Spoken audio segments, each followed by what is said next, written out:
सुविधा बाहेक अन्य कुनै धार मसँग छैन, तपाईँलाई धार लाउनु पर्ने केही जरुरत छैन। Instead I want to encourage you, तपाईँ जस्तै मान्छेहरूलाई इन्करेज नै गर्न चाहन्छु। तर यो तपाईँले भनिरहनु भएको चिज त कानुनमा संशोधन गर्नुपर्ने हुन्छ, कानुन बनाउनु पर्ने हुन्छ। सबै वडाहरूमा समन्वय छैन। एउटा स्वतन्त्र उम्मेदवार उठिसकेपछि तपाईँलाई थाहा छ एउटा वडा अध्यक्षले एउटा सानो चाहिँ सिफारिस गरिदिएन एउटा भने तपाईँको महानगरपालिकालाई फेल गराइदिन सक्छ।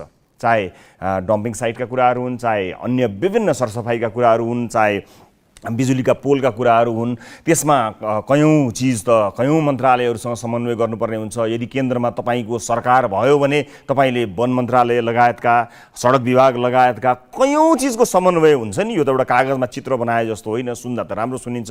तर तपाईँ स्वतन्त्र उम्मेदवारको रूपमा भइसकेपछि न तपाईँसँग वडा अध्यक्ष हुनुहुन्छ, न चाहिँ केन्द्रमा अथवा प्रदेशमा तपाईँको पार्टी नै नभएपछि तपाईँसँग सरकार हुन्छ। तपाईँलाई फेभर गर्नुपर्ने कारण हुँदैन। देश बनोस् भनेर राजनीति गर्ने मान्छेहरू छैनन् यहाँ। आफू कसरी बन्ने भनेर राजनीति गर्नेहरूको भुलमा तपाईँका योजनाहरूलाई सफल होइन फेल पार्नका लागि एउटा हस्ताक्षर नै 5 वर्ष नदिएर तपाईँलाई जित्नु भए पनि फेल पार्न सकिने सम्मका कामहरू हुन सक्छन्। इन्स्टेड कुनै राजनीतिक दलभित्र आबद्ध भएर तपाईँले यिनै योजनाहरू बनाउन सक्नु भएको भए तपाईँको योजनाले अझ सफलता प्राप्त गर्थ्यो। इन्स्टेड बालन शाह चाहिँ पपुलर भयो, जिते पनि हारे पनि, तर एजेन्डा नै पपुलर हुन्थ्यो कि भन्ने मेरो यो टिप्पणी भन्नुहोस् अथवा प्रश्न जे भन्नुहोस्, के भन्नुहुन्छ? हजुरको यो दुईटा कुरामा चाहिँ दुईटा कुरा गरेँ मैले यहाँनिर। आदि कुरा चाहिँ तपाईँको एकदमै सही थियो, आदि कुरा चाहिँ एकदमै बुझाइ गलत थियो।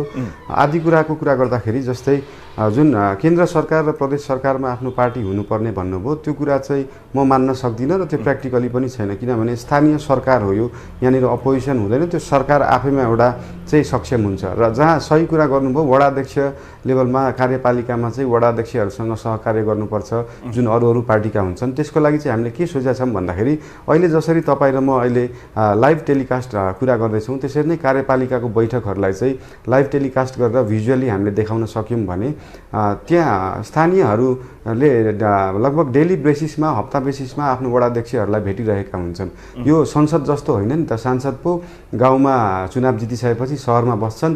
एउटा वडा अध्यक्षले म आउँदिनँ भन्छ, कहिले पेट दुख्यो भन्छ, कहिले टाउको दुख्यो भन्छ, कहिले असहयोग गर्न चाहने हो भने यति धेरै बहानाहरू बनाउँछन् नि त। मैले जस्ट तपाईँलाई तर्साउन खोजेको होइन कि यी सबै चिजहरूको समन्वय भिजन, मलाई यो नहोस् कि तपाईँका योजनाहरू सुन्दा गजब सुनिन्छन्, ती योजनाहरू कार्यान्वयनमा जान सक्ने ग्राउन्ड रियालिटीसँग तपाईँका योजनाहरूको नाता कति गहिरो छ भनेर जान्न मात्र खोजेको बालनजी। अगेन म रिपिट गरेर भन्छु, डिस्करेज गर्नका लागि होइन, क्वेसन्स तपाईँलाई सोध्न खोजेको मात्रै हो, तपाईँलाई जान्न खोजेको। कुरा सुन्नुभयो भने ठ्याक्कै छर्लङ्ग हुन्छ तपाईँलाई।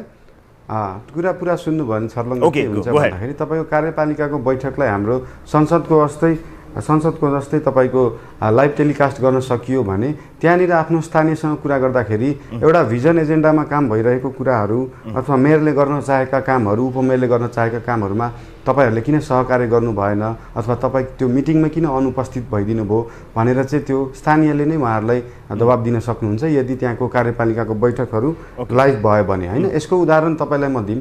ललितपुर महानगरपालिकाका मेयर अहिले अल्पमतमा हुनुहुन्छ, तैपनि काम गर्न सक्नुहुन्छ। उहाँको कार्यपालिकामा उहाँको बहुमत पुग्दैन भनेको यसमा दुईटा कुरा छ। एउटा त तपाईँको नीतिगत कार्यक्रमहरू गर्दाखेरि, मिटिङ्सहरू गर्दाखेरि, डिसिजन लिँदाखेरि त्यो चिजलाई चाहिँ ट्रान्सपेरेन्ट गर्न सक्नुपर्छ। अर्को मेयर आफै असल व्यक्ति हुनुपर्छ। मेयर आफै भ्रष्टाचारी भयो भने चाहिँ काम गर्न एकदमै गाह्रो हुन्छ। जुन चाहिँ हामीले 18-20 वटा नगरपालिकाहरू घुमेर हेर्दाखेरि के देख्यौँ भन्दाखेरि मेयर असल छ भने उसको अपोजिसन पार्टीका व्यक्तिले पनि सहकार्य गरेको देखियो। तर मेयर आफैले भ्रष्टाचारमा लिप्त, आफैले भ्रष्टाचार गरिरहेको हुँदाखेरि चाहिँ जस्तै मेयरले 100 रुपियाँ खाइरहेको छ भन्दै वडाध्यक्षहरूले 10 रुपियाँ मैले पनि खान पाउनुपर्छ भन्ने एउटा नीतिगत भ्रष्टाचारदेखि लिएर तपाईँको आर्थिक भ्रष्टाचारदेखि लिएर सबै हुँदाखेरि चाहिँ तपाईँले भन्नुभएको कुरा एकदमै लागु हुन्छ। त्यो चाहिँ भ्रष्ट कर्मचारी, भ्रष्ट वडाध्यक्ष, भ्रष्ट मेयर आफै भ्रष्ट भयो भने चाहिँ त्यो तपाईँले भन्नुभएको कुरा एकदमै लागु हुन्छ। र जहाँसम्म विद्युतका कुरा भनौँ न, तपाईँले विद्युतका कुरा गर्नुभयो होइन, खानेपानीका कुरा गर्नुभयो, सडकका कुराहरू गर्नुभयो, यो कुराहरूसँग चाहिँ सहकार्य गरेर लान सकिन्छ। यसको उदाहरण हेर्नका लागि तिलोत्तमा नगरपालिकामा हेर्नुभयो भने त्यहाँका मेयरले विद्युत प्राधिकरण, सडक विभाग, खानेपानी लगायतका रिप्रेजेन्टेटिभहरूलाई राखेर क्यालेन्डर बनाउनुहुन्छ र त्यो क्यालेन्डरमा सुरुमा कसले बाटो खन्ने, कसले पोल गाड्ने, कसले खानेपानी पानीको लाइन लाने यो चिजलाई चाहिँ सहकारी गरेर लग्यो भने हुँदो रहेछ। त्यसको उदाहरणहरू देख्न सक्छौँ। तर मेयर आफैले म एक्लै सबै थोक सक्छु, म चाहिँ मेयर भइसकेपछि विद्युत प्राधिकरण किन जानु पर्यो, मैले सडक विभागको इन्जिनियरसँग किन सल्लाह लिनु पर्यो, मैले खानेपानीको मान्छेलाई किन सोधिदिनु पर्यो भनेर गमक्क परेर बस्यो भने चाहिँ काम गर्न गाह्रो हुन्छ।